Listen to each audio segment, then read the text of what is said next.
ما انا كنت لسه اقول لك، هل الحبايه اللي بتظهر في البيت ديت اعالجها في البيت لوحدي كده مع نفسي، ولا لازم اروح للدكتور؟ يعني يبقى معايا مثلا مرهم في البيت، ده لو ظهرت الحبايه اقوم حاطه منه.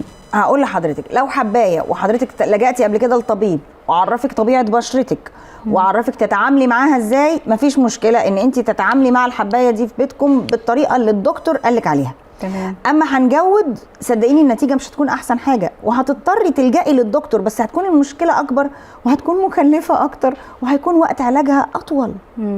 هي دي الفكره. بس يعني الحبوب لو كانت مجرد حبوب شباب، طيب لها طريقه، لها ان انا اغسل الوش كويس بغسول مناسب ليها ان انا ابتدي لو في انفكشن اخد لها اقراص تبع الدكتور، طبعا بيكتبها الطبيب بطريقه مناسبه لمده قصيره على حسب نوع الحبوب دي ونوع العدوى، على حسب نوعها وعلى حسب العدوى وحسب المكان اللي طالعه فيه وحسب شكل طبيعه الجلد ولونه وكده. طيب حبوب جفاف، في حبوب بتطلع نتيجه الجفاف، انا بشرتي جافه جدا لدرجه ان هي نشفت فعملت شكل الحبوب، يبقى لازم اشرب لها ميه، لازم احط لها كريمات مرطبه بطريقه مناسبه ليها وفي مواعيد مناسبه، ما احطهاش في مواعيد غلط عشان البشره تشربها. تمام.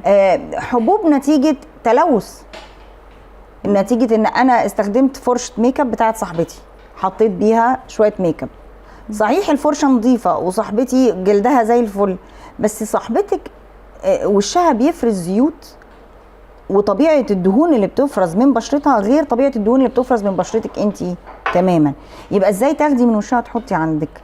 ده ممكن يسبب مشكله. فكل الحذر في التعامل مع الحبوب هو اللي دايما بيوصلنا للامان، لبر الامان فيها بصراحه.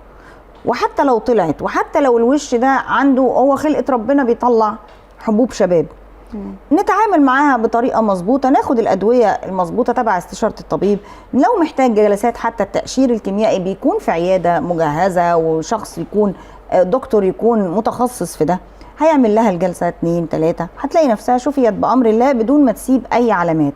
وغير كده هيديها الروتين اللي تمشي عليه يخليها بعد كده الحبوب دي ما تسببهاش مشكله في بقيه حياتها.